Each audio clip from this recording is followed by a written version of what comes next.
The ancient history, kingdoms, and tribes of Guinea-Bissau. The history of Guinea-Bissau is rich with diverse kingdoms and ethnic groups that shaped the region long before European colonization. The territory that is now Guinea-Bissau was part of various African empires and kingdoms that flourished between the 8th and 19th centuries. The earliest known inhabitants of the region were likely the Jola, Falupe people, who still live in the area today. Around 1000 CE, the Mandinka people, expanding from the Mali Empire, began moving into the region, bringing with them Islam and new systems of political organization. The Mali Empire's influence in the region was significant during the 13th and 14th centuries, though its control was often indirect. The empire brought trade networks and Islamic scholarship to the area, influencing local cultural and political development. One of the most significant kingdoms was the Kabu Empire, also known as Gabu or Engabu, which emerged as a powerful force in the region around the 15th century. Originally a province of the Mali Empire, Kabu gained independence as Mali's power declined and became the dominant political entity in the region. The Kabu Empire was centered in what is now Guinea-Bissau and parts of Senegal, ruled by the Mandinka people, and maintained power until the 19th century.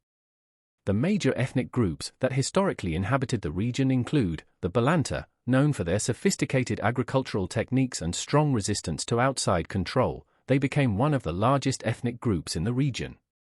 The Fulani, Fula, traditionally nomadic herders who established significant political influence in the region, particularly in the eastern regions. The Mandinka, who brought significant political and cultural influences through their connection to the Mali Empire and later the Kabu Empire.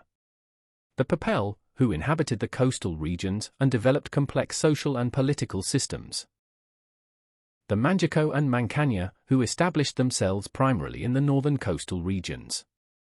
Portuguese influence began in the 15th century with the arrival of Portuguese explorers, though their control was initially limited to coastal trading posts. The Portuguese established trading relationships with local kingdoms, primarily focusing on the slave trade and later on agricultural products.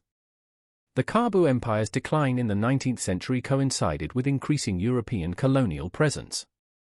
The empire finally fell in 1867 to a coalition of Fula forces, marking a significant shift in regional power dynamics.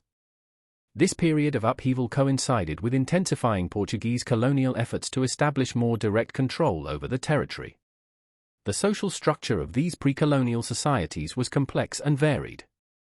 Many groups maintained decentralized political systems, while others, like the Kabu Empire, developed more centralized state structures. Religious practices included traditional African religions, Islam, particularly among the Mandinka and Fula, and later, Christianity introduced by Portuguese missionaries.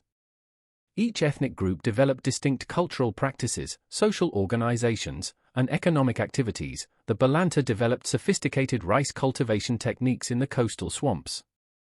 The Papel became known for their complex social hierarchies and elaborate ceremonial practices. The Manjaco and Mancanya developed skilled craft work traditions and trading networks. This rich tapestry of kingdoms, empires, and ethnic groups left an indelible mark on modern Guinea-Bissau. Many of these traditional social structures and cultural practices persist today, influencing contemporary politics, social organization, and cultural life in the country.